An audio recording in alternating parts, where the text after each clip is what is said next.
미국 부통령이 북한의 핵목록 신고가 2차 정상회담의 전제 조건이 되지는 않을 것이라고 말했습니다. 하지만 회담에서는 핵무기 사찰 등에 관한 구체적인 계획이 나와야 한다고 강조했습니다. 유엔이 북한 인권 결의안을 표결 없이 통과시켰는데 우리 정부도 채택에 동의했습니다. 올해 견의안에는 현재 진행되고 있는 외교적 노력을 환영한다는 내용도 담겼습니다. 어제 치러진 대학 수학능력시험은 지난해와 비슷하게 어려워서 변별력이 커진 것으로 분석됐습니다. 정답은 오는 26일에 확정되고 성적은 다음 달 5일 발표됩니다. 이번 주 서울 아파트 값이 지난주보다 0.01% 하락했습니다. 61주 만에 내린 건데 9.13 대책이 나온 지 2달 만입니다. 오늘은 중부와 전북, 경북 지역 등에서 미세먼지 농도 나쁨 단계가 예상됩니다. 낮부터는 찬바람이 강하게 불면서 추워지겠습니다. 김정은 위원장이 매우 중대한 무언가를 하려고 한다. 문재인 대통령으로부터 들은 얘기다. 펜스 미국 부통령이 이렇게 말했습니다. 북한과 지금 정상회담 일정을 논의 중이라고 전하면서 덧붙인 말입니다. 북미 2차 정상회담은 시간과 장소까지 구체적으로 얘기가 오가고 있고 북한의 핵목록 신고가 그 전제 조건이 되지는 않을 거라고 말했습니다. 김정은 위원장에 대해서는 워싱턴에 가 있는 조명균 통일부 장관도 언급을 했는데요. 연내 답방 가능성이 아직 열려 있다 이렇게 말했습니다. 현지에서 이재원 특파원이 보도합니다. 트럼프 미국 대통령과 김정은 북한 국무위원장 간 만남이 내년 1월 1일 이후 이루어질 것이다. 싱가포르를 방문 중인 펜스 미 부통령이 2차 북미 정상회담 개최 방침을 거듭 밝혔습니다. 2차 북미 정상회담의 구체적인 장소와 시간 문제를 논의 중이라고 말했습니다. 펜스 부통령은 북한의 핵목록 신고가 2차 북미 정상회담의 전제 조건이 되진 않을 것이라고 말했습니다. 하지만 2차 북미 정상회담에서 핵무기 사찰과 폐기 등에 관한 구체적인 계획이 나와야 한다고 강조했습니다.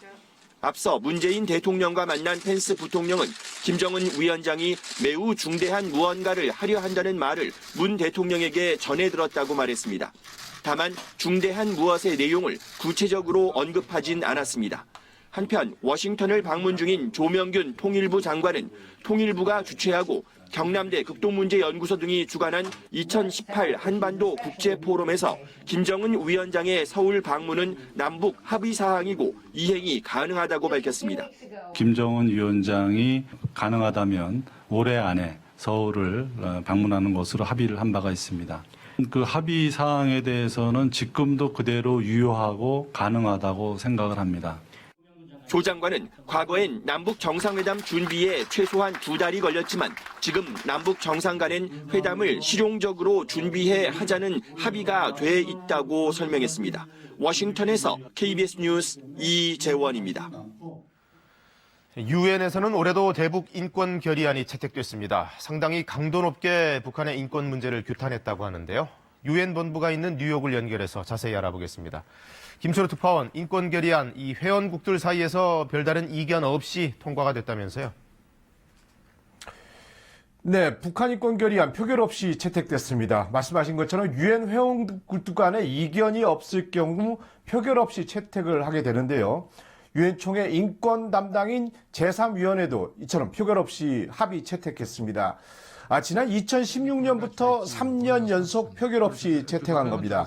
중국 측에서 대화와 평등한 관계로 북한 인권 문제를 풀어야 한다는 의견을 제시해 표결까지 갈 수 있다는 관측도 나왔지만 예상대로 표결 없이 결론이 났습니다.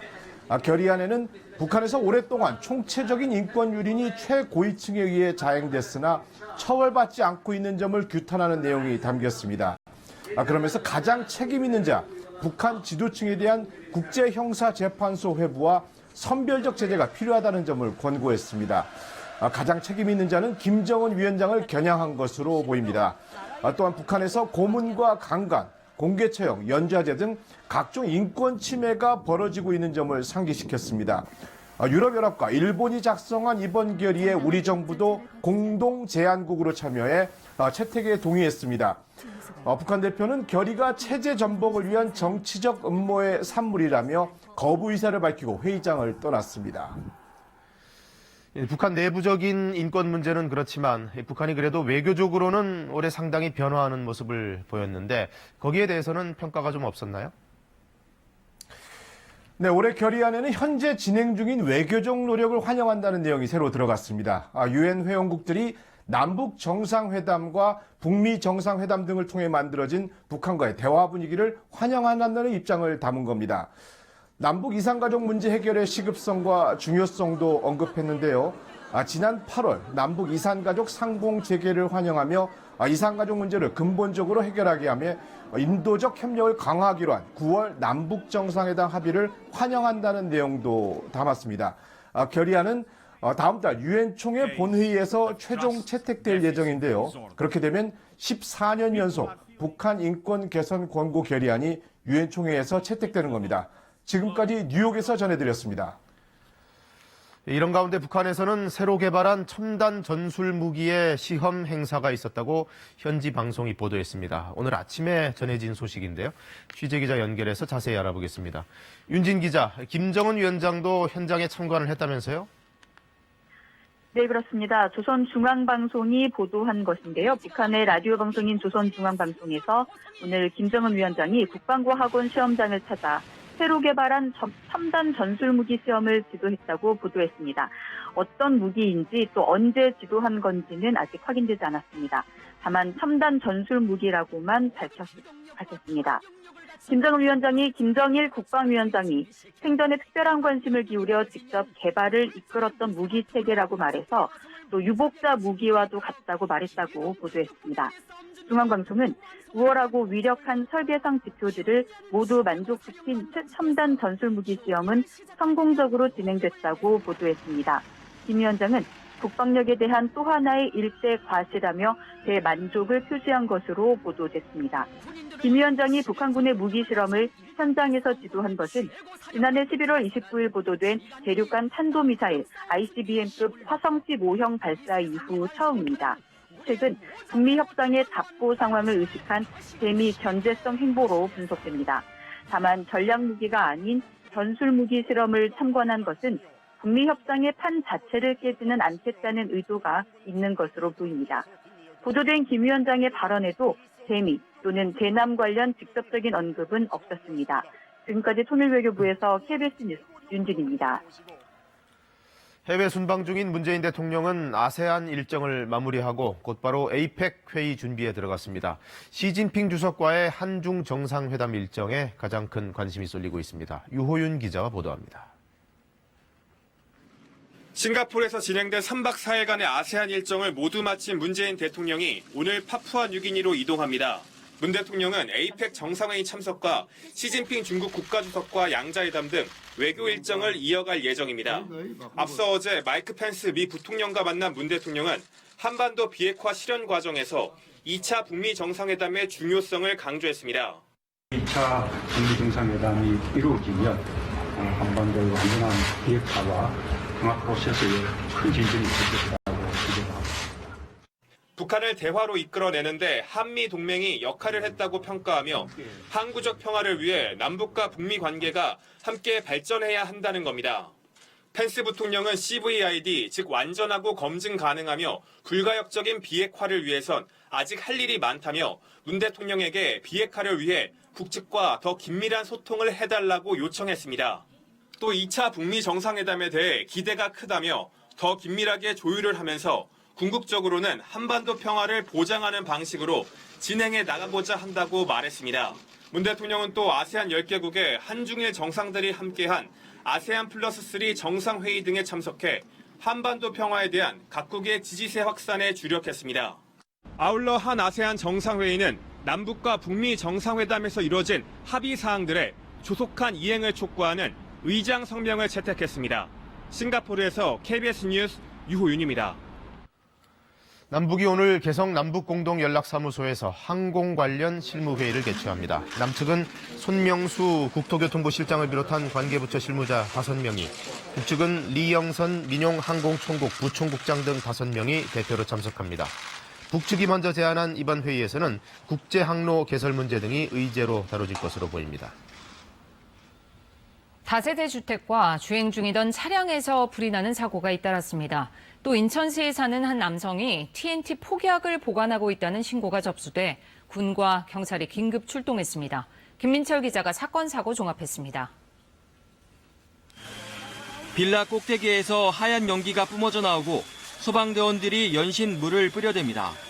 어젯밤 8시쯤 서울 금천구의 한 다세대 주택 5층에서 불이 나 20분 만에 꺼졌습니다.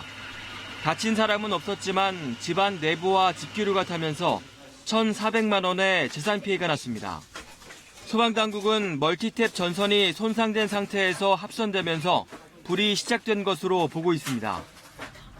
어젯밤 10시 반쯤 경기도 고양시 일산 동구 부근 자이로를 달리던 화물차에서 불이 났습니다. 운전자 31살 정모 씨가 손가락에 화상을 입었고 적재함이 타면서 360만 원의 재산 피해가 났습니다. 소방당국은 적재함에 있던 폐기물에 담뱃불이 옮겨 붙으면서 불이 난 것으로 보고 있습니다.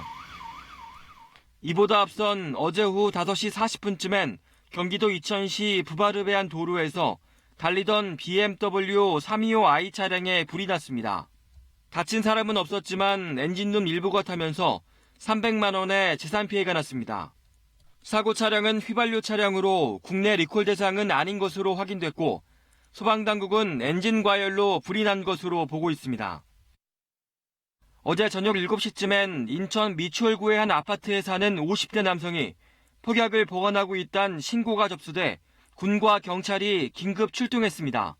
현장에서는 뇌관이 분리된 TNT 폭약 1개가 발견됐는데 이 남성은 20여 년 전쯤 군대에서 훈련한 뒤 남은 폭약을 가지고 왔다고 진술한 것으로 알려졌습니다. 경찰은 보관 동기 등 사실 조사를 마치는 대로 해당 사건을 군 헌병대에 넘길 예정입니다. KBS 뉴스 김민철입니다. 국민 간식으로 불리는 치킨을 팔아서 이 돈으로 자녀들 미국 유학 생활비를 충당했습니다. 글로벌 치킨 프랜차이즈 업체 BBQ의 윤홍근 회장 이야기인데요. 자녀들에게 매달 준 수천만 원의 유학 생활비가 그냥 돈이 아니라 회사 돈이라는 게 문제입니다. 이세영 기자가 윤 회장 아들의 수상한 미국 생활을 밀착 취재했습니다. 사회부에 들어온 서류 한 장, 작은 회장님과 아가씨 월 지출 예상 내역서, 작은 회장님은 BBQ 윤홍근 회장의 아들, 아가씨는 딸입니다. 한 달 생활비 17,000달러, 우리 돈 2천만 원인데 이 돈을 BBQ 미국 법인 직원 급여에서 처리했다는 겁니다. 결제란에 사인은 윤 회장 사인이라고도 했습니다. 제보자는 작은 회장님 초등학생 때부터 미국 생활을 책임졌다고 합니다. 매일 통화했습니다. 아들 잘 있냐, 딸 잘 있냐, 오늘 뭐 먹었냐, 뭐 했냐, 운동 뭐 시켰냐. 본사에서 나온 직원이 업무를 보는 거는 사실 거의 없었죠. 이렇게 8년 동안 들어간 회사 돈이 10억 원이 훨씬 넘는다는 겁니다. 작은 회장님의 페이스북, 본인이 입학했다고 올린 하버드 대학으로 가봤습니다. 확인해보니 윤 씨가 다니는 곳은 익스텐션 스쿨, 일종의 평생 교육원이었습니다. Like you don't support like an F1 visa, like which is student visa. Not during the academic year. 작은 회장님은 과연 학생 비자도 없이 어떻게 미국에 머무는 걸까? 미국 BBQ에 연봉 6만 달러 상근직 이사라며 투자 비자인 E2 비자를 신청했습니다. 작은 회장님, 과연 일은 하고 있는 걸까?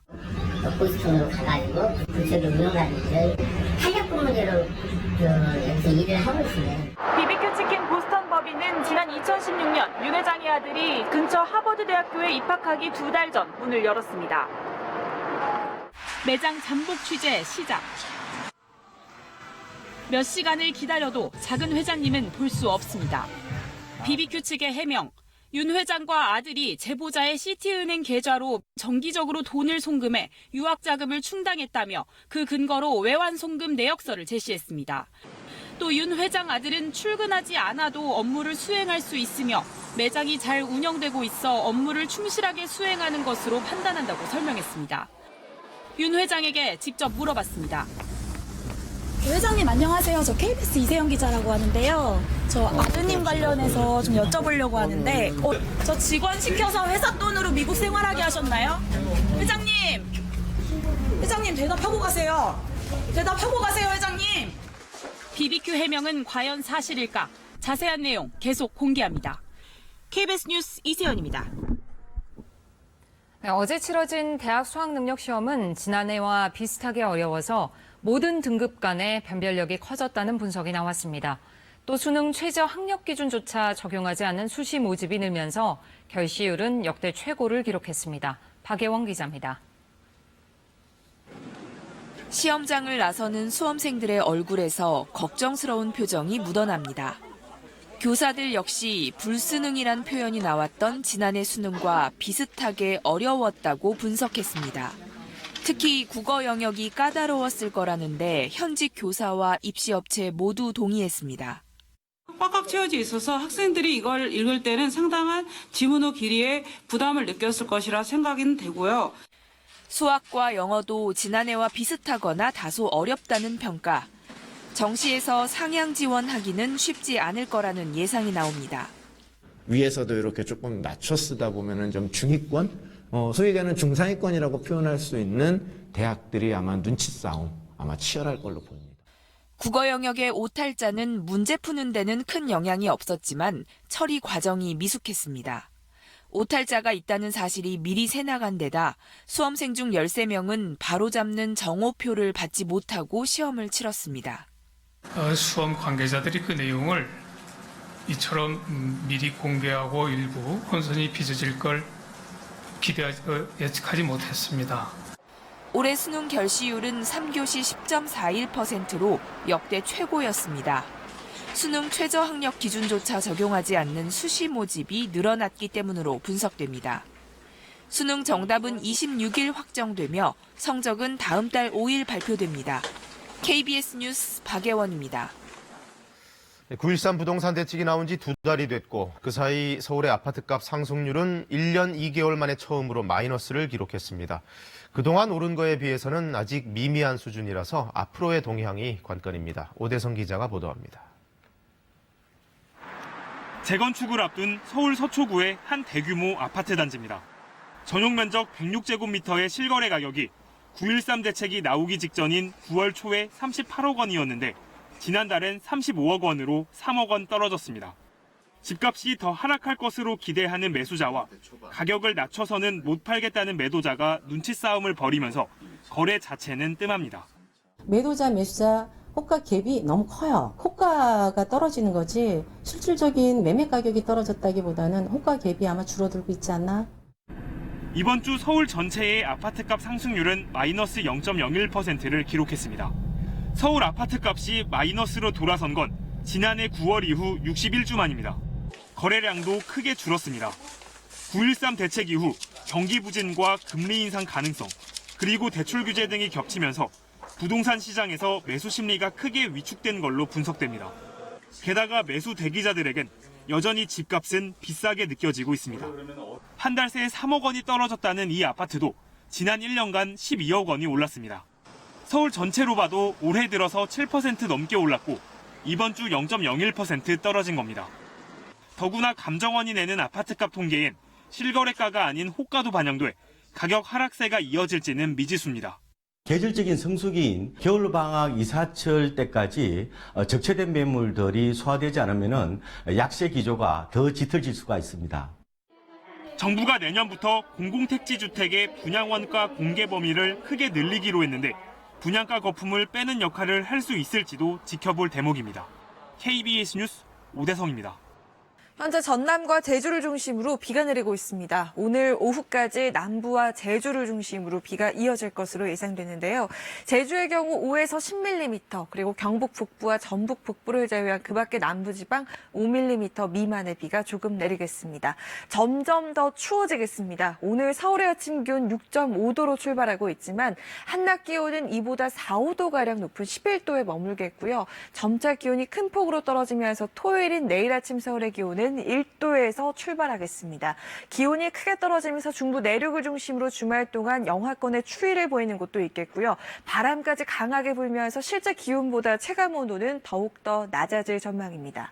미세먼지 주의하셔야겠습니다. 수도권과 강원, 영서, 충청과 전북, 경북은 종일 나쁨 수준의 미세먼지 농도 보이겠습니다. 오늘 바람이 강하게 부는 곳이 많겠고 중부지방은 대체로 구름 많겠습니다. 현재 기온 어제 시각보다 조금 높고요. 낮 기온의 경우 어제보다 2도에서 5도가량 낮겠습니다. 서울이 11도, 대전과 청주, 대구 14도, 광주 13도, 부산 17도 예상됩니다. 바다의 물결은 서해상과 제주 해상을 중심으로 최고 3m로 높게 일겠습니다. 날씨였습니다. 대통령과 여야 원내대표가 초당적인 협력을 약속한 지 고작 열흘 남짓 지났는데요. 여야 관계가 다시 얼어붙고 있습니다. 90개 법안 처리를 위해 어제 소집됐던 국회 본회의는 자유한국당과 바른미래당의 불참으로 개의조차 못했습니다. 국회 지금 어떤 상황인지 최영원 기자가 알려드립니다. 여야가 합의한 90개 법안 처리를 위해 소집된 국회 본회의. 자유한국당과 바른미래당의 불참으로 개의조차 못했습니다. 법안 처리에 필요한 의결 정족수가 충족되지 못한 상황입니다.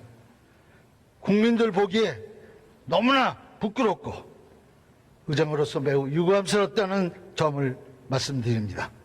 지난 5일 대통령과 여야 5당 원내대표가 만나 입법과 예산에 초당적으로 협력하기로 한 지 불과 열흘 만입니다.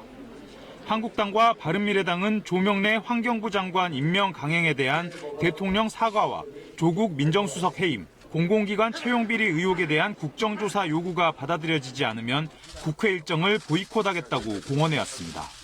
독단과 전횡을 일삼는 그런 방식을 채택한다면 지금의 상황은 더욱더 어려워질 수밖에 없을 겁니다. 민주당은 두 야당의 요구가 터무니없다며 맞서고 있습니다. 도저히 우리가 수용할 수 없는 요구를 내걸고 국회까지 보이콧해버리고 이러면은 제가 오히려 하소연을 했습니다. 예산안 심사 역시 정당별 정원에 대한 이견으로 예산 조정 소위조차 구성하지 못하고 있습니다. 국회법상 예산안 심사를 이달 30일까지 마쳐야 하는데 소위 구성이 늦어지면 그만큼 졸속 심사가 될 가능성이 높습니다. 또 여야정 협의체 구성에 따른 실무회담도 기약 없이 미뤄져 아동수당 확대 적용 등 민생 관련 법안 처리에도 차질이 예상됩니다. 여야는 일단 물밑 접촉을 이어갈 계획이지만 입장차가 워낙 커 당분간 팽팽한 기싸움이 예상됩니다. KBS 뉴스 최영원입니다. 언론인 카슈크지 살해 사건과 관련해 사우디아라비아 검찰이 5명에 대해 사형을 구형했습니다. 터키가 제기했던 왕세자 살해 배우설은 끝내 부인하면서 살해 명령을 내린 사람은 현장 팀장이었다고 발표했습니다. 김영덕 특파원의 보도입니다. 사우디아라비아 검찰은 현지 시각 어제 언론인 카슈쿠지 살해 사건의 자체 수사 결과를 발표했습니다. 살해 명령을 내린 사람은 터키로 보냈던 현장 팀장이며 빈살만 왕세자는 이번 사건에 연루되지 않았다고 사우디 검찰은 주장했습니다.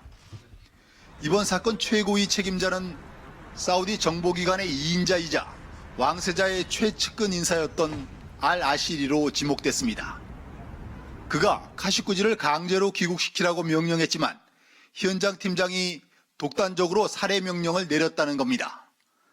사우디 검찰은 약물을 투입해 카슈쿠지를 살해하고 시신을 훼손한 5명에겐 사형을 구형했다고 밝혔습니다. أن الجثة بعد مقتل المجني عليه تم تجزئتها من قبل المباشرين للقتل وتم نقلها إلى خارج مبنى القنصلية.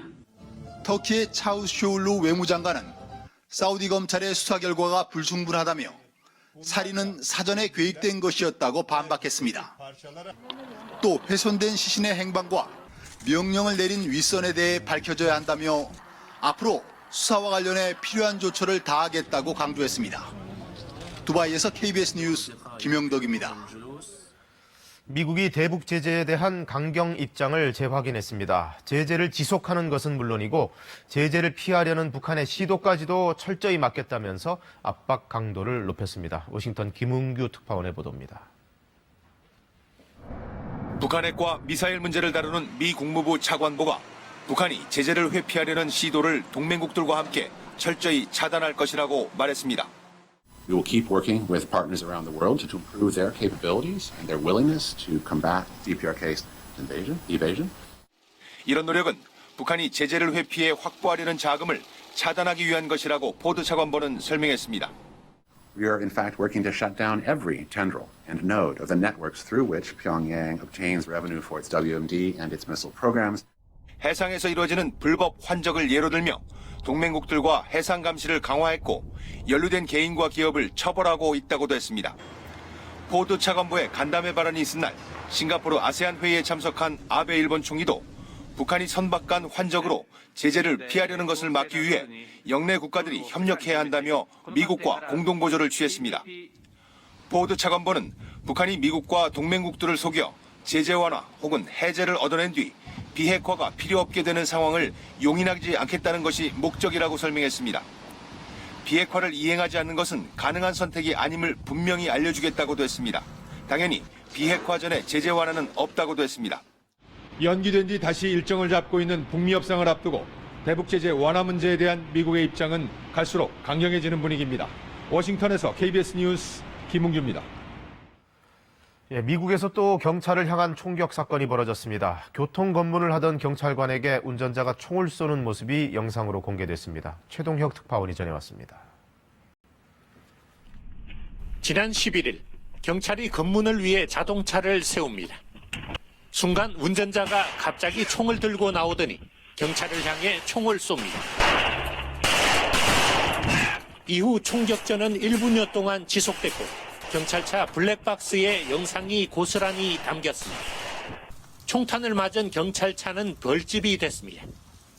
현장에서 달아난 이 남성은 다른 경찰과 또 총격전을 벌이다 항복했습니다.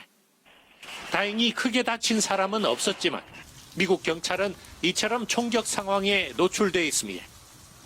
지난 7일 12명의 목숨을 앗아간 LA 교회 술집 총기 난사 사건 때도 출동한 경찰이 범인이 쏜 총에 맞아 숨졌습니다. 숨진 경찰은 정년을 1년 남긴 헬러스 경사로 그의 희생으로 더 큰 참사를 막을 수 있었습니다. He was a great man. He was a cop's cop, and we miss him. We miss him already, and we're in mourning as an agency.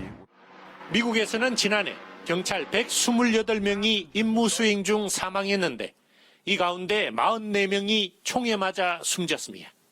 로스앤젤레스에서 KBS 뉴스 최동혁입니다. 국제 미인 대회 최다 우승자를 배출한 나라 어디일까요? 바로 남미 베네수엘라인데요. 이 베네수엘라에서 미인들의 탈출이 잇따르고 있습니다. 경제 위기나 패션쇼나 광고들이 줄면서 미인 대회 양성학교 학생들이 일자리를 찾아 고국을 떠나고 있습니다. 상파울루 이재환 특파원의 보도입니다. 필리핀에서 열린 세계 미인 대회에서 사진 촬영 자세를 취하는 참가자들입니다. 22살의 이 여성, 남미 페루를 대표해 대회에 출전했지만 일자리를 찾아 1년 전 베네수엘라를 떠난 여성입니다.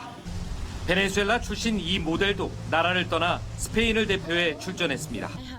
My heart divided into countries, one Venezuela, one Spain. So I feel proud to represent whatever country that I have the opportunity to represent. 걸음걸이를 배우고 화장 기술을 배우는 여성들. 미인 대회 출전자와 모델을 양성하는 베네수엘라 한 학교 학생들입니다.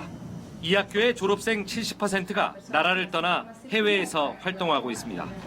경제 위기에 패션쇼와 광고 등이 중단되면서 일자리를 찾기 힘들기 때문입니다. Donde lamentablemente pues no pueden expresar lo que saben en Venezuela porque no hay campo de trabajo y tienen que irse del país. 세계 미인 대회 우승자를 배출해온 베네수엘라. 미인 대회 출전과 이후 일자리를 얻는 꿈을 이루기 위한 여성들의 탈출이 이어지고 있습니다. 상파울루에서 KBS 뉴스 이재환입니다. 사막의 나라 쿠웨이트에 이달 들어 장마 같은 비가 내리면서 월간 최대 강수량을 기록하고 있습니다. 15일 쿠웨이트 기상센터는 11월 들어 2주간 내린 비의 양은 171.3mm로 쿠웨이트의 연평균 강수량과 맞먹는다고 밝혔습니다. 이 폭우로 공항이 일시 폐쇄됐고 관광소와 각급 학교에는 임시 휴업령이 내려졌습니다. 쿠웨이트는 사막 기후로 겨울철 며칠 동안만 비가 오기 때문에 배수시설 등이 매우 미흡하다고 합니다. 중국 상하이에 이달 말에 문을 열 호텔의 전경입니다. 18층 규모인데 2개 층만 지상에 있고 나머지 16개 층은 모두 지하에 있는 특이한 구조입니다. 버려진 채석장을 호텔로 만들다 보니 생긴 일인데 투숙객들을 위해 채석장 절벽은 거대한 폭포로 만들었고 호텔 앞엔 인공호수도 제작했습니다. 학대받던 강아지가 구조된 뒤에 경찰견이 됐습니다. 스페인 그라나다 경찰은 최근 길에서 주인에게 맡고 있던 독일 셰퍼드 강아지를 구조해 경찰견으로 키우기로 하고 이름을 공모했습니다. 하루 만에 6,000명 넘는 사람들이 참여했고 얼마 전 타계한 마블 코믹스 거장의 이름을 딴 스탠 리가 로키, 럭키, 아이언 등을 제치고 최종 결정됐습니다. 지금 세계는 이었습니다. 브렉시트 문제로 영국이 다시 진통에 휩싸였습니다. 합의안에 대한 반발 기류가 확산되면서 의회도 시끄럽고 심지어 정부 관료들조차 자리를 내던지며 항의하고 있습니다. 런던 박재영 특파원의 보도입니다. 브렉시트 협상 초안이 공개되면서 논란이 확산되고 있습니다. 메이 영국 총리는 의회에 출석해 합의안을 둘러싼 논란에 대해 직접 해명했습니다. 내각이 마라톤 회의 끝에 협상안을 지지하기로 결정한 지 하루 만입니다. 메이 총리는 이번 합의를 선택하지 않으면 더 큰 분열을 가져올 것이라며 합의안을 통해 발전의 기회를 잡자고 강조했습니다. But a good Brexit, a Brexit which is in the national interest, is possible. We have persevered and have made a decisive breakthrough.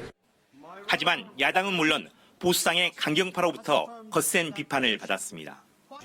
주권과 통제권을 찾기 위해 브렉시트를 결정했는데 이번 합의안은 이와는 거리가 멀다는 것입니다. The government must now withdraw this half-baked deal, which is clear does not have the backing of the cabinet, this parliament, or the country as a whole. 여기에 협상안에 불만을 품은 장관들의 사태도 잇따랐습니다. And I think that would be damaging for the economy, but devastating for public trust in our democracy. 합의안은 내각의 지지는 얻었지만 의회 비준까지는 갈 길이 멀어 보입니다. 런던에서 KBS 뉴스 박재용입니다.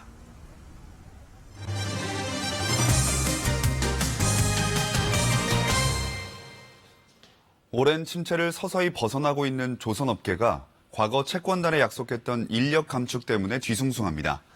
대우조선해양이 감원에 대한 재검토가 필요하다며 채권단과 협의하겠다는 뜻을 밝혔습니다. 김희용 기자가 보도합니다.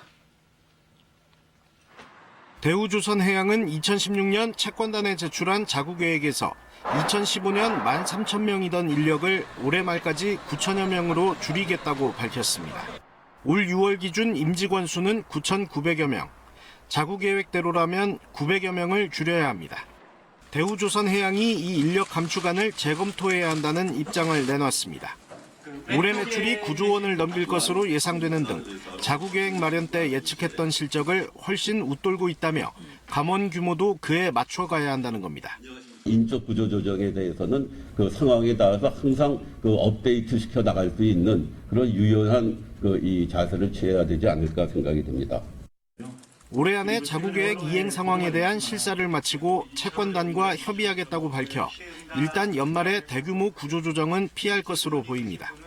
대우조선 측은 내년도엔 철강 가격 상승과 최저임금 인상 등 많은 어려움이 예상되지만 원가 구조 개선과 생산성 향상 등을 통해 흑자 기조를 유지하겠다고 밝혔습니다. KBS 뉴스 김희용입니다. 독일이 10여 개 도시의 도심 구간에 이어 이번에는 처음으로 고속도로에서의 디젤차 운행도 금지했습니다. 대기 질 개선을 위한 강력한 조치인데 디젤차 운전자들 사이에서 불만의 목소리도 나오고 있습니다. 베를린 유광석 특파원입니다. 독일에서 처음으로 디젤차 운행이 금지된 고속도로는 서부 공업도시 에센 도심을 지나는 A40 고속도로 일부 구간입니다. 겔젠키르헨 행정법원은 A40 고속도로 중 운행 차량이 많은 에센 루어 지역에서의 노후 디젤차 운행을 금지한다고 결정했습니다. 내년 7월부터 유로4 개인용과 영업용 디젤 차량과 버스 운행이 금지되고 9월부터는 유로5까지 금지 대상이 확대됩니다. 법원은 또 에센시의 전체 도심 내부와 근접 지역 여러 곳에서의 디젤차 운행도 금지했습니다. 인근 겔젠키르헨에서도 중앙도로에서의 디젤차 운행이 금지됐습니다. 독일은 앞서 함부르크와 베를린, 듀셀도르프 등 10여 개 도시에서 디젤 차량의 도심 구간 운행을 금지해 일부 도시에서는 이미 시행 중입니다. 이번에 제한 범위가 고속도로로까지 확대된 것은 대기질 개선을 위한 강력한 조치로 현지 언론은 분석하고 있습니다. 독일 환경단체는 이번 판결을 환영하며 정부가 건강보호 정책에 실패했음을 인식해야 한다고 주장했습니다. 하지만 디젤차 운전자들과 중소자영업자들 사이에서는 불만이 제기됐습니다. Handwerksbetriebe können nicht mal eben irgendwo sechsstellige Beträge in die Hand nehmen, um mal eben die Fahrzeugflotte zu erneuern. Das ist, denke ich mal, nicht umsetzbar. 앞서 프랑스가 파리에 이어 파리 외곽 79개 소도시에서도 내년 7월부터 노후 디젤차 운행을 금지하기로 하는 등 유럽에서 디젤차 퇴출이 본격화되고 있습니다. 베를린에서 KBS 뉴스 유광석입니다. 또래 학생 4명에게 집단 폭행을 당하다 고층 아파트 옥상에서 추락해 숨진 중학생 사건. 경찰은 이 중학생이 옥상에서 떨어진 원인을 규명하는 데 수사력을 집중하고 있습니다. 염기석 기자입니다. 지난 13일 저녁 인천 연수구의 15층 아파트 옥상에서 중학교 2학년생 A군이 아래로 떨어져 숨졌습니다. 경찰은 국립과학수사연구원에 A군의 시신부검을 의뢰한 결과 추락에 의한 사망으로 추정된다는 1차 구두소견을 전달받았으며 A군의 몸 여러 곳에서 멍자국도 발견됐다고 밝혔습니다. 경찰은 이를 토대로 A군이 폭행을 피하려다 아파트 옥상에서 추락한 것으로 보고 가해자 B군 등 4명에게 모두 상해치사 혐의를 적용해 구속영장을 신청했습니다. 경찰은 가해자 B군 등이 고의로 옥상에서 A군을 밀어 추락하도록 했을 가능성은 작다고 보고 살인 혐의는 적용하지 않았습니다. 다만 경찰은 모든 가능성을 열어놓고 수사하고 있다고 밝혀 고의 추락사 유발 가능성도 수사하고 있음을 밝혔습니다. 그런 부분을 완전히 배제한다 이렇게까지는 아직 얘기할 단계는 아니에요. 근데 지금까지는 그걸 구체적으로 입증할 만한 증거가 없어서. 이에 대해 가해자 B군 등은 숨진 A군이 스스로 옥상에서 떨어졌다고 진술한 것으로 전해졌습니다. 숨진 A군의 빈소는 어제 저녁 인천 시내 한 병원에 차려졌습니다. A군은 다문화 가정 출신으로 확인돼 그간 가해 학생들과 어떤 관계였는지에 대해 의문이 일고 있습니다.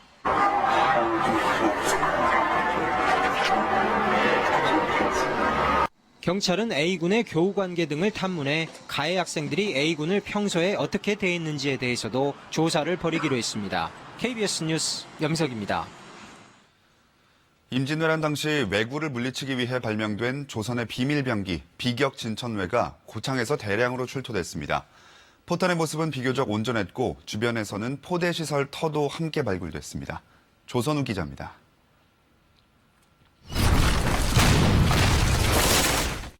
포탄 내부의 막대기에 도화선을 감아 폭파 시간을 조절하는 시한폭탄, 비격진 철뢰. 터진 뒤에 수백 개의 파편이 사방으로 흩어집니다. 조선 선조 때 발명돼 임진왜란 당시 왜구를 물리치는데 큰 공을 세웠습니다. 이 비격진 철뢰가 고창 무장읍성에서 출토됐습니다. 무려 11점으로 지금까지 보고된 6점의 2배 가까이가 한꺼번에 나왔습니다. 포탄은 지름 21cm에 무게는 20kg가량. 탄피만 남아있는 것이 아니라 내용물이 꽉 차 있는 보다 온전한 상태입니다. 비격진 천내가 출토된 이곳 바로 옆에서 화포가 놓여져 있던 것으로 추정되는 이 포대 시설도 함께 발굴됐습니다. 포대 시설의 규모는 지름 170cm. 바닥면에 기둥 구멍을 파 포의 거치대로 사용했던 흔적이 남아 있습니다. 또 주변 건물지는 무기를 보관했던 군기고와 군사들이 머물렀던 훈련청으로 추정돼 조선시대 군사시설의 모습을 짐작케 합니다. 11개가 나왔기 때문에 이게 단순히 그냥 하나 터뜨리고 온 것이 아니고 비축을 했다든가 하는 그런 점에서 앞으로 이걸 연구하는 데 대단히 중요한 의미가 있지 않는가. 문화재청은 비격진 철뢰가 발굴된 지점에서 함께 출토된 19세기 기와편과 자기 등에도 주목해 발굴 조사를 확대하기로 했습니다. KBS 뉴스 조선우입니다. 이 시각 현재 출근길 교통 상황 알아보겠습니다. 서울경찰청입니다. 안녕하십니까. 금요일 아침 교통정보입니다. 1시간 늦게 출근했던 어제보다 정체 구간이 확실히 더 일찍부터 더 많이 확인되고 있습니다. 특히 내부순환도로 변화가 가장 큽니다. 성수방향 홍지문 터널 부근 정체며 성산방향은 홍은램프에서 홍남교 부근까지 밀리고 있고 이후로 성산램프 진출로에서는 1-20km 내외 속도로 더욱 큰 정체입니다. 반대로 통행량이 확연하게 줄어든 구간도 있습니다. 세검정길 신영 삼거리에서 세검정 상거리 사이 간간히 서행될 때 있지만 전반적으로 전반적으로 수월한 출근길 되고 있으며 반포대로 외곽 쪽으로 강남 성모병원 사거리 이전부터 서초역 사거리 부근까지는 정체거리가 점점 늘어나고 있는 모습입니다. 교통통제 및 혼잡 예상 정보입니다. 정부 서울청사 앞에서 오후 1시부터 4시 30분까지 집회와 행진이 있으며 이 두 개 차로를 이용한 도로 행진으로 혼잡이 불가피할 것으로 보입니다. 주말인 내일도 대규모 집회와 행진으로 광화문 일대 큰 혼잡이 예상됩니다. 이 광화문 광장에서 오후 1시부터 5시까지 대규모 집회 후 주변 도로 행진이 예정돼 있습니다. 교통정보였습니다.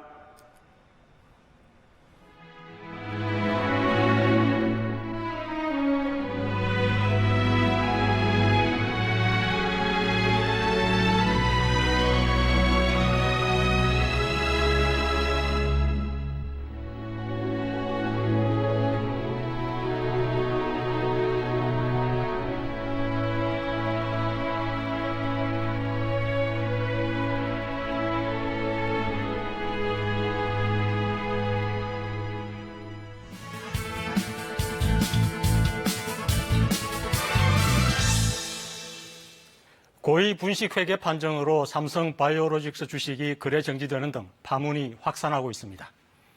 4조 5천억 원에 이르는 대규모 회계 부정 사건이 재계 1위 삼성그룹에서 일어났다는 점만으로도 시장에 충격을 주고 있습니다.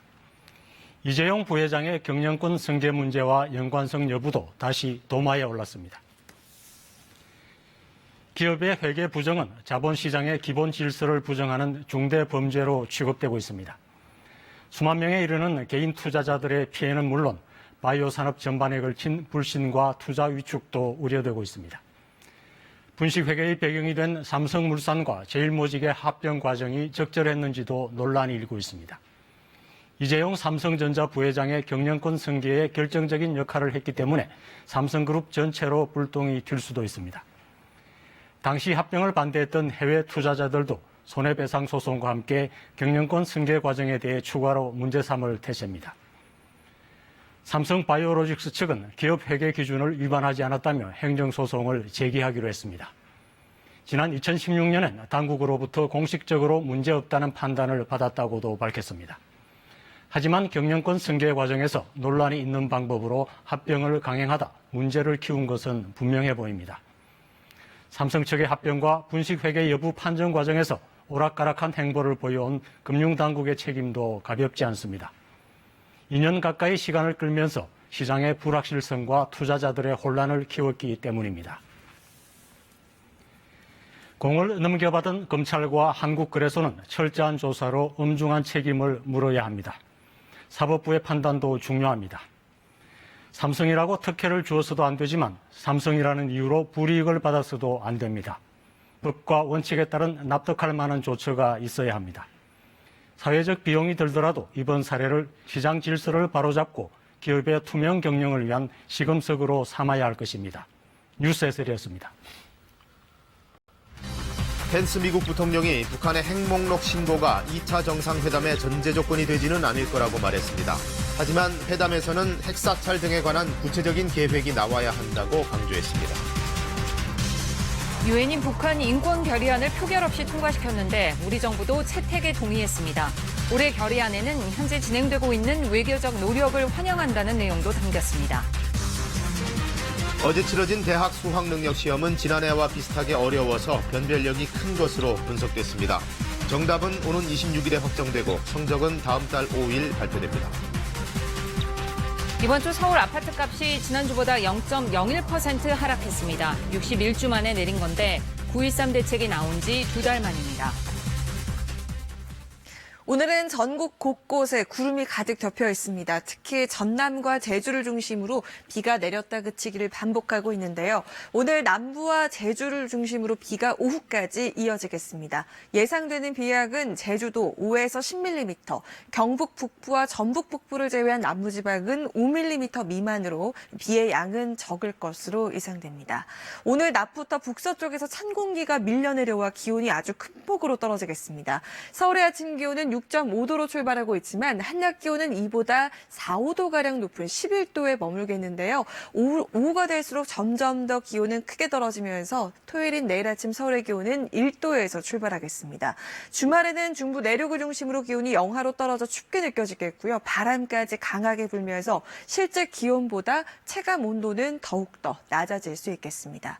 또 오늘 미세먼지 주의하셔야겠습니다. 황사 마스크 준비하셔야겠는데요. 수도권과 강원 영서, 충청과 전북, 경북 지역은 종일 나쁨 수준의 미세먼지 농도 보이겠습니다.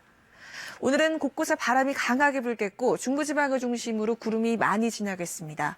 현재 기온 자세하게 보겠습니다. 강릉 10.9도, 부산 11.8도 등으로 해안가는 10도 안팎의 기온 보이고 있지만 내륙을 중심으로는 5도 안팎의 기온 보이고 있습니다. 서울 6.6도, 대전 6.4도고요. 한낮 기온은 서울 11도, 대전과 대구 14도로 어제보다 2도에서 5도가량 낮겠습니다. 날씨였습니다. 네, 금요일 뉴스광장 마치겠습니다. 시청해주신 여러분 고맙습니다.